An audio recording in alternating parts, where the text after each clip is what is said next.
I'm Max James, motivational speaker. You know about that, the different interview, different topics and motivational speaking, knowledgeable video.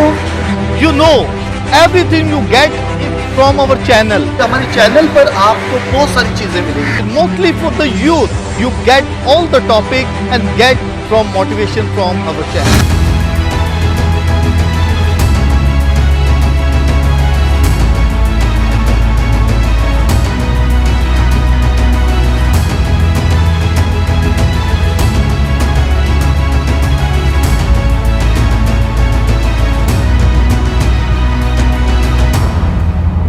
My dear friends and my viewers, जैसा कि आप जानते हैं कि हमने अपने channel में बाइबल मुकद्दस की हर किताब को समराइज़ करके आप तक पहुंचा रहे हैं ताकि हम बाइबल मुकद्दस की नॉलेज को जान सकें।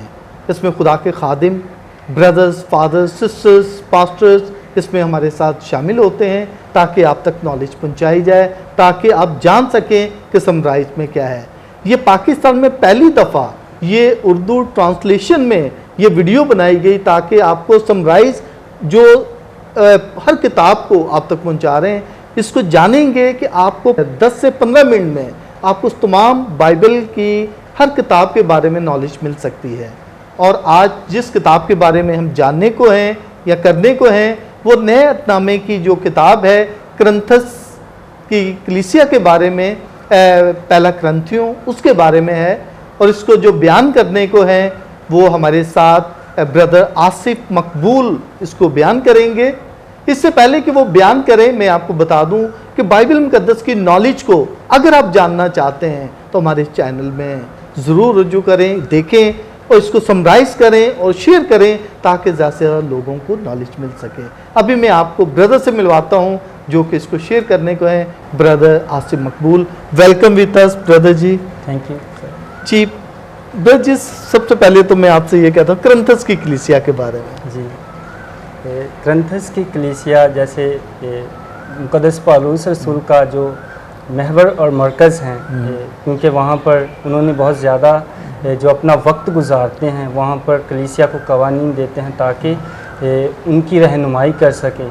तो पहली करंथ जो मुकद्दस पौलुस रसूल का पहला ख़त है करंथियों के नाम, इसको लिखने वाले मुकद्दस पौलुस रसूल हैं और ये सन 53 और 54 की दिहाई में लिखा गया और ये इफसस के मुकाम पर लिखा गया। यकीनन करंथस के शहर को जानने के लिए, इनके लोगों को जानने के लिए हम मुकद्दस पौलुस रसूल के जो मिशनरी सफ़र हैं, उनकी जो मिशनरी एक्टिविटीज़ हैं, उनको जानने के लिए बहुत अहम ज़रूरी है। यानी इनको अगर हम नहीं जानते तो करंथस की कलीसिया के बारे में नहीं जान सकते। तो मुकद्दस पौलुस रसूल ने 4 जो सफ़र तय किए डिफरेंट कम्युनिटीज़ में, डिफरेंट कलीसियाओं में।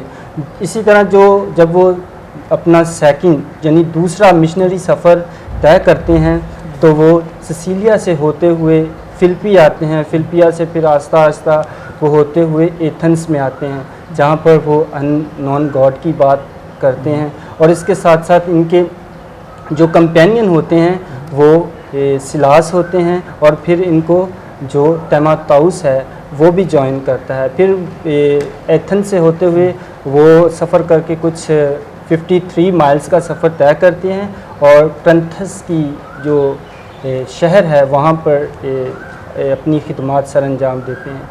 जब हम करंथस की जो शहर है, जहाँ सिटी है, वहाँ पर उनकी तवारीख को देखते हैं। जो करंथस का शहर था ये यूनान का एक यूनानी शहर की एक अहम बंदरगाह थी। लोग यहाँ पर कारोबार करते थे और जो रोमी हुकूमत थी, जो रोमी लोग थे, तो इनके लिए सदर मुकाम था। और यहाँ पर मशहूर है कि वहाँ पे यहाँ पे लोग जो थे वो हिकमत रखने वाले थे, अमीर लोग थे। लेकिन इसके साथ साथ यहाँ पर इल्म, दनाई और इल्म का शौर है, वहाँ पर बेशुमार बुराइयाँ भी थी, लोगों में फसाद थे, झगड़े थे, नाइतफाकियाँ थी, फ़िरक़ों में लोग बटे हुए थे, हर कोई अपनी बात करता था, अपने इल्म के बारे में बात करता था। तो मुकद्दस पौलुस रसूल वहाँ पर जाते हैं और उनको बताते हैं डिफरेंट जो मुख्तलिफ़ कवानीन होते हैं। और वहाँ पे जो कलीसिया होती है वहाँ पर वो दुचार होती है इन मसाइल से, जिसमें से सेक्सुअल अब्यूज़ भी होते हैं। तो कलीसिया को ये सामना होता है। तो इसलिए मुक़द्दस पौलुस वजह बने कि वहाँ पर वो अपना जो ज़्यादा टाइम है वहाँ पर गुजारते हैं, ताकि कलीसिया की रहनुमाई कर सकें और कलीसिया की बलोगत में, यानी कलीसिया के ईमान में बढ़ोतरी पैदा कर सकें।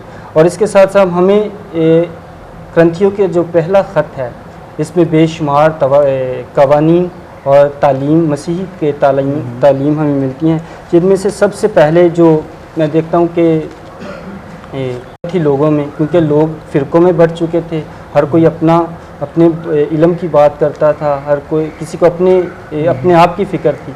तो मुक़द्दस पौलुस रसूल देखते हैं कि कलीसिया में एक यूनिटी, एक इत्तेहाद को कायम करना चाहते हैं और लोगों को एक प्लेटफॉर्म पर लाते हैं जो खुदावंद यीशु मसीह की तरफ लेकर जाता है। इसलिए वो कहते हैं कि हम सब मसीह खुदावंद के बदन हैं, यानी हम में एक कोई तफरके नहीं है, बल्कि हम खुदावंद यीशु मसीह के बदन हैं। और इसके साथ साथ हम देखते हैं कि वहाँ पर इखलाकी जो तालीम थी, जो पाकीज़गी थी, वहाँ पर कमी थी। तो मुक़द्दस पौलुस रसूल इस पर बहुत ध्यान करते हैं और उनकी ज़िंदगी में इखलाकी जो कवानीन हैं वो मुतारफ़ करवाते हैं।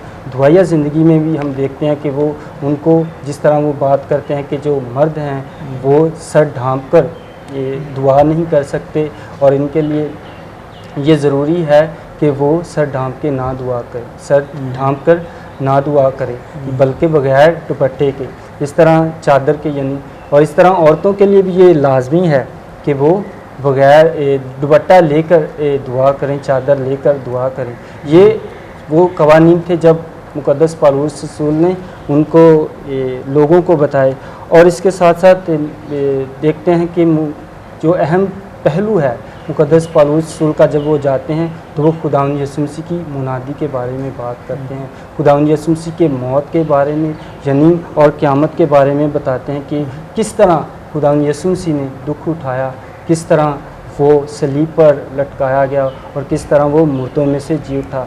और ये गवाही देते हैं उन लोगों को कि वो इस ईमान में, इस यकीन में कायम रहें, ताकि वो अपने आप को रूहानी तौर पर, जिस्मानी तौर पर तैयार कर सकें। और हम देखते हैं कि जो पहला क्रंथियों है, इसका जो अहम निचोड़, जो महवर और मरकज़ है, वो हम देखते हैं कि 13वां बाप है, जिसमें लव की बात, जी, लव, नगमा मोहब्बत। जब मुक़द्दस पौलुस रसूल कहते हैं कि अगर मैं फरिश्तों की ज़ुबानें बोलूं तो मुझ में मोहब्बत ना हो तो मैं धनधनाती झांझ और धनधनाता पीतल। यानी इन तीन वो ईमान की इकाइयों के बारे में बताते हैं कि गर्ज, ईमान, उम्मीद, ये तीनों कायम हैं, क्योंकि इन तीनों में जो अफजल है वो मोहब्बत है। क्योंकि अगर खुदा को जानना है तो उसकी ज़ुबान को समझने के लिए मोहब्बत की ज़रूरत है, और खुदा मोहब्बत है, वो खुद कहता है कि मैं मोहब्बत हूँ। इसलिए मुक़द्दस पौलुस रसूल का जो महवर और मरकज़ है वो मोहब्बत फैलाना, क्योंकि खुदा यीशु मसीह खुद मोहब्बत के लिए आया और अपने आप को कुर्बान किया ताकि दूसरों के लिए ज़िंदगी। तो इसलिए हम देखते हैं कि मुक़द्दस पौलुस रसूल ने ये लोगों की ज़िंदगियों में कमी महसूस की और लोगों की ज़िंदगियों में ये अहम मरकज़ समझा और लोगों को ये मोहब्बत का कंसेप्ट जो है, खुदा की मोहब्बत के कंसेप्ट के बारे में लोगों को बताया और लोगों को आशनाई इससे हासिल हुई।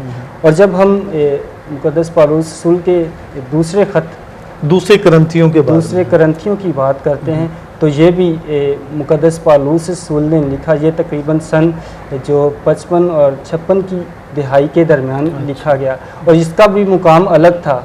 अच्छा, हाँ जी। और इसका जब मुक़द्दस पौलुस रसूल अपने तीसरे सफ़र पर जाते हैं तो ये इफसस के मुकाम पर ख़त लिखते हैं, मैसिडोनिया का जो मुकाम होता है वहाँ से ये ख़त लिखते हैं और लोगों को यहाँ पर मुक़द्दस पौलुस रसूल को एक ख़ास वाली अपोजिशन जो सामना उसका होता है, लोग इसकी अपोजिशन करते हैं, इसकी हाँ जी अपोसलशिप जो है, जो खुदावंद यीशु मसीह उसको चुनता है उस पर यकीन नहीं करते, जो तालीमात दी हुई खुदावंद देता है मुक़द्दस पौलुस रसूल लोगों को, उस पर यकीन नहीं करते, बल्कि उसके आगे खड़े हो जाते हैं और उसकी वो बातें नहीं मानते, लेकिन अपने आप को प्रूव करने के लिए, अपने आप को बताने के लिए चुना हुआ हूँ मैं। मुक़द्दस पौलुस रसूल कहते हैं कि मैंने भी अंजील की खातिर वो तमाम जो सफरिंग्स हैं, वो दुख तकलीफ़ उठाए हैं मैंने भी, जिस तरह दूसरे अपोस्टल्स ने। मैं भी खुदावन यीशु मसीह की अंजील के लिए रद्द किया गया ताकि खुदावन यीशु मसीह की बिशारत लोगों तक पहुंचा सकूं। और इसके साथ साथ हम देखते हैं कि जो दूसरा ग्रंथियों है, इसका जो अहम महवर और मरकज़ है वो है जनरोसिटी। जनरोसिटी यानी सखावत। मुक़द्दस पौलुस रसूल उस वक्त कलीसिया में ये बयान करना चाहते हैं, लोगों को बताते हैं कि जो खुदाम यीशु मसीह भी कहते हैं नजराने, हदिया वगैरह, खुदाम यीशु मसीह भी कहते हैं कि मुबारक हैं वो जो गरीब हैं, यानी वो गरीबों की तरफ अपनी तवज्जो की तरफ मायल करते हैं और लोगों से ये तवक्को करते हैं कि लोग अपना हदिया नजराना एक जगह जमा करें और जो यरूशलेम के गरीब हैं उनको दिया जाए। इस तरह वो जेनरोसिटी ऑफ हार्ट, चैरिटेबल होना वो हमें सिखाते हैं ग्रंथिस की कलीसिया में, दूसरे ग्रंथियों के खत में। हाँ जी। और इसके साथ साथ हम देखते हैं कि हम अपनी बैप्टिज़म के वसीला से, अपने जो बपतिस्मा के वसीला से we are called for holiness, हम पाकीज़गी के लिए चुने गए हैं। और मुक़द्दस पौलुस रसूल दूसरे ख़त में ये बयान करते हैं कि आप पाकीज़गी के लिए चुने गए हो, क्योंकि इसकी वजह क्या थी, क्योंकि वहाँ पर बहुत सारी इमोरलिटी थी, सेक्सुअल अब्यूज़ थे, जिसकी वजह से इनसे बचाने के लिए मुक़द्दस पौलुस रसूल लोगों को कहते हैं कि we are called for holiness, हम पाकीज़गी के लिए चुने गए हैं। इसलिए हमें पाकीज़ा होने के लिए काम करना है क्योंकि खुदावंद यीशु मसीह कहते हैं कि कामिल हो जाओ जिस तरह तुम्हारा आसमानी बाप कामिल है। इसलिए ये एक अहम मरकज़ है। हम देखते हैं कि वो जहाँ पर वो प्रीच करते हैं तो लोगों को ये मुतहर्रिक करते हैं, लोगों को ये जोश दिलाते हैं कि जितनी भी मुसीबतें परेशानियाँ आती हैं हमारी ज़िंदगी में, उनके लिए खड़े होना है और खुदावंद यीशु मसीह की जो है वो गवाही देनी है।